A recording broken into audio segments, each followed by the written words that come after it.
How do you get your microbrand on Amazon Rito ready? Right. That's the biggest question. I mean, just to understand and define it, retail ready is a term, and I'm using this term for quite a while by now, because I just realized during the years when I started working with online sellers trying to sell their products that they were not retail ready, and I started hearing this feedback from my contacts in the retail space. They were like, "Mate, this is not retail ready." And I was like thinking about this term because I heard it again and again and again, and I was like, what exactly defines retail ready? So I just, researched on my own, on my side, and built something that I think that is building the retail ready in points. Like we all, we love numbers and everything. So my number here, it's not the best number. The best number is 7, but my number here is 6. I divided to six sub-subjects which are making it retail ready. So, well, the first thing, I mean, it's not first, it doesn't have to be in that order, but the first thing that we're going to talk about is branding. And when you look at branding, suppose that you approached one of the retailers or the specialty stores and you show them whatever, you're writing them, "Hey, my name is Sam and I'm selling these products," and sending them a link. So if they go to that link and they see your store, and your store looks like Amazon seller store, which is not bad when you sell on Amazon, but out there in the retail space, it's not good. Meaning, just for the example, like having, those 5 stars from Amazon vibe, white background pictures, and so forth. Like the branding is not there. They would immediately see that there is no branding, there's no language, there's no, it's just products, nothing beyond that. Seeing that, they would get afraid of working with you, and we will explain the reason for that later on. But this is going to be like the first thing that you have to look at it when you're talking about branding, the actual website. Now, I mean, some of them even sending, instead of being able, giving the option to sell, to buy products on their website, they are sending like a referral link to Amazon, which is even worse. Because like, it's your website, you can sell there. Even if you don't have the operation for that, at least make it look like you're selling there, at least for the first step. Because if people would look for you on Amazon, they would find you on Amazon. They don't need your own website. If they got to your website, they want to see something else. So the website is the first thing. The second thing I would put under branding as well, but this is like something that a little bit more advanced, and that's what we call catalog.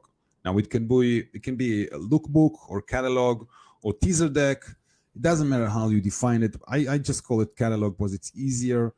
And I did see some, catalogs of online vendors, and I always see that there's like a huge gap between what they show in the catalog and on their website.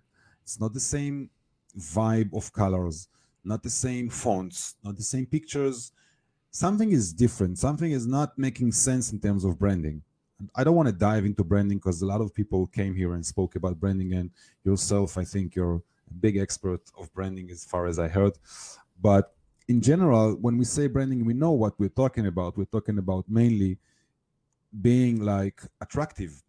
And if the catalog looks poor and not attractive, and sometimes people would send it on Excel or Word file. I mean, come on, the basic is to have it on PDF, not on PPTX, because that makes it a little bit harder to open and use and so on. But just a PDF catalog with whatever, 5, 10, 15 pages. And even those, who does these catalogs, they don't really know how to do it properly, because they see it on their view like, wow, it's beautiful, it's amazing, let me send it, I'm going to send it. But then the thing is that you have to think all the time, what's happening on the other side? What's the, basic psychological side on the other side? Meaning when a buyer or GMO or CMO, whatever title, is opening your email, deciding that, all right, these 2 lines in the beginning make sense. I've seen the website, let's see the catalog. If they're getting that far and they open your catalog, it's like a stage. Think about you walking into the store, telling them, hey, I'm showing you my products. Now, there are so many ways to do this presentation, but you really have to know one big thing. You have to make them keep them aware, keep them alive.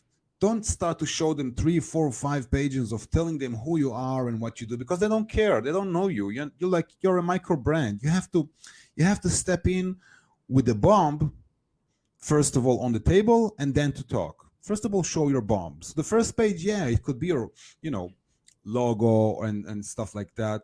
But the second page should already be like, boom, a product that I can see and I can understand in a second what the product is, what it does, and what is special about it. Now, if you have products that tons of people have, it doesn't mean that it's not special. Because if you take a pattern, for instance, you're taking white dots or black dots or whatever crazy pattern, it doesn't even have to exist in your inventory. It could be rendered, right? So if you're taking a crazy, or not just crazy, but really good looking pattern into your product, suppose that you're using a so-called boring product, then you're getting attraction from the other side. And the buyer, the GMO, whatever, they would look like, oh, this is interesting. I haven't seen that before. I mean, I've seen that product, but not like that. Then they want to scroll to the next page and so on. So the thing here is to make them go through the levels they go, because they look at retail ready and they go to those levels without saying and without even thinking. It's like it's automatic happening in their mind. So you want to go through them on this process on the right way. So first of all, you do it with the website, as I mentioned, then you do it with the catalog, then you keep them attractive and everything, and then they would look at the pricing, right? Which is the third big important thing. They would look at the pricing. Now, well, I would suggest always to keep just telling exposing your MSRP, your retail price. MSRP is manufacturer suggested retail price for those who are not familiar. This means like the retail price, the price you're selling on Amazon, on your website, or the final price for consumer. You don't want to show them wholesale prices in the first shot, because it depends what their pricing method is. Like, for instance, if I look at Bed Bath & Beyond, yes, they work on 50%, meaning MSRP is $100, the wholesale price would be $50. But if you look at Neiman Marcus, they're working on a markup, markup, yeah, not margin, markup of 60%, meaning from that $100 MSRP, you will have to offer them $40 if you want them to be able to buy it, to make their margin.